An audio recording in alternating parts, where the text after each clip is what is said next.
So, good morning. So, nandito po tayo sa Senator Miriam Defensor, Santiago Avenue, which is part of the alternate route and Mabuhay Lane. May reference number na kasi. Kung walang reference number, tignan mo yung anak ko, sir. Tama, sir. hindi po yung yun ang problema Hindi eh. naman po ako, nakikiusap lang po ako, sir. Ito nga, pinapaliwanag ko sa'yo, may reference number na tayo, hahanapin na yung motor sa impounding. Ganito na lang, sumama ka na lang para hindi ka mahirapan. Wala nga akong pera, sir. Sinama pa ako, sir.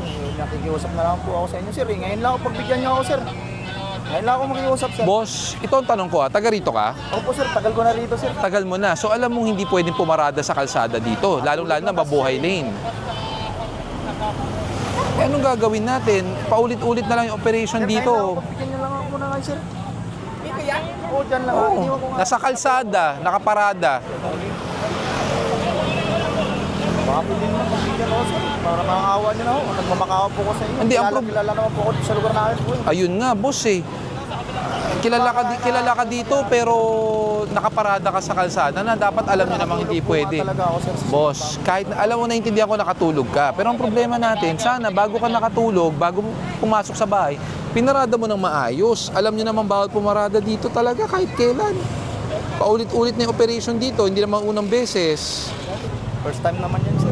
Boss, maintindihan kita kung first time hindi to Mabuhay Lane, hindi to alternate route. Alam niyo yan na bawal pumarada dito. Hindi naman po kami nagkulang ng paalala. Hindi po kami nagkulang ng paalala dito. Pasensya ka na, ang konsiderasyon na pwede ko ibigay na lang sa'yo is sumama ka sa tow truck para hindi ka na gumastos ng papunta doon. Yung pizza ko, sir, puting, kinuha na pala yan kanina. Hindi ko siya kilala. Hindi ko siya kilala. Hindi ko siya kilala. Wala yan kanina, hindi niyo Eh bakit hindi kinuha? Eh ba't naiwan? Pinigilan daw, sir, eh. Ha? Pinigilan daw yung kumuha, sir. Eh kasi hindi naman sa kanya. Kaya nga, sir, kamag-anak din kami, sir, eh. May lisensya ba siya? Wala nga, sir, pero Ay, kamag-anak na kami, sir. Makinig ka muna. Bago mo alis sa illegal parking, kailangan may lisensya. Kaya Wala nga, siya. sir. Pwede ba yung ganun, sir, na ano, eh, kamag-anak naman kami dalawa. Kailangan may Kunwari, lisensya. kunwari, ilalagay ko lang sa inyo, sir, ha. Motor, nandun ka sa loob, sir, nandun yung kamag-anak mo. Wala ba siyang karapatan, sir? Kamag-anak Wala. naman, sir. Wala. Ano bang batas yan, sir? Kailangan may lisensya siyang ibigay. May lisensya ba siya? Pakitanong. Ako may lisensya ako, sir. O, Pwede ko ipapasok ang sa tanong inyo, ko, sir. siya ba may lisensya? Kaya nga, sir, kamag-anak ko rin yun, sir. Ang tanong, may lisensya siya. Kung meron, pag binigay niya yung lisensya, pinakita niya, sige, titikitan, alisin niya. Ang tanong, may lisensya siya o wala? May lisensya bang pinakita yung kaninang tao? Wala, sir. Kinukuha daw sa inyo. Walang lisensya na, inano, kung may lisensya po yun, dapat Yun. Hindi nga, eh, batas ba natin yan? Yes, ang Kahit batas. kamag-anak mo na, no? kukuha naman Opo. po, dapat may lisensya. Ang batas natin, Eh, kahit hindi mo kamag-anak, pwede kumuha. basta may lisensya siya. Basta may lisensya. May lisensya, paninindigan niya, nakilala ka niya o whatsoever, nandun pangalan niya. Wala kayo. Kasi kung Ah, pala itong ano ito. Wala lisensya po. pag may lisensya, walang problema. Eh wala pala. Ako makiusap sa inyo, sir. Parang hindi naman kayo tao, sir. Ako, naghanap buhay ako, sir. Tatado ako sa Ang tanong ko sa'yo, Nakiparehas lang ako, sir. Nakiusap ang tanong ko sa'yo, alam mong bawal pumarada o hindi? Bawal nga, sir. Okay. Kaso lang anak ko nga na, ano, sir. Eh bakit kasi niya iniwan dyan na alam naman niyang bawal? Sana hindi niya iniwan dyan, wala tayong problema. Di ba? Alam naman natin bawal pumarada dito, ilang dekada na. Nakiusap sa inyo, sir, eh. Pwede kitang pagbigyan kanina kung walang reference number. Ang problema, yung pinsan mo lumabas, walang lisensya. Kaya nga, sir, dapat binigyan nyo na lang ako kasi Paano kayo bibigay ng walang lisensya? tao nyo naman. Pwede nyo mga ano yun, sir. Hindi ko siya kilala. Hindi ko siya kilala kung sino man yung tinutukoy mo.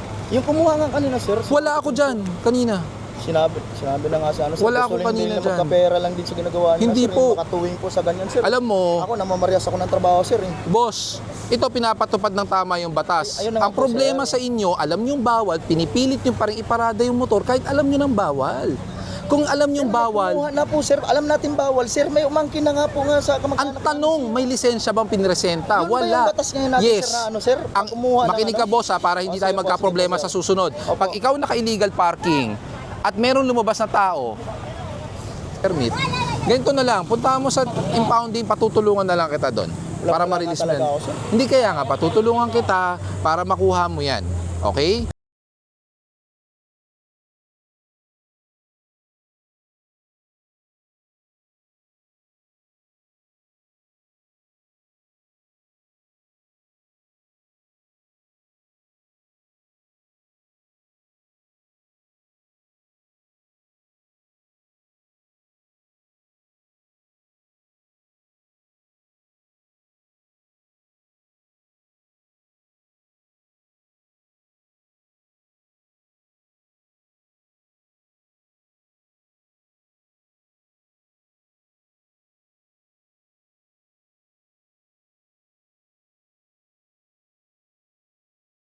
Nandito tayo sa CP Garcia, which is a mabuhay lane alternate route. So makikita naman natin na very minimal lang yung mga illegal parking, siguro dahil medyo natututo na rin yung mga pumaparada dito. Sir, 4 minutes. Hindi nga, siya yung may-ari. Ma'am. Adi, wag yun, ticket na lang. Total, umabot naman eh.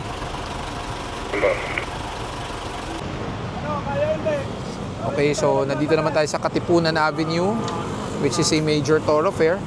So nadatnan natin itong sasakyan na to na nakaparada in front of the fire hydrant, which is dapat bawal po yan. Actually, mahigpit na pinagbabawal ang mag-obstruct or pumarada sa fire hydrant, no? So we've seen several instances na maraming mga fire rescue na hindi nakakuha ng tubig all at once. It's because may mga obstruction sa fire hydrants. So that's why we have to tow this since wala rin namang driver na lumalabas.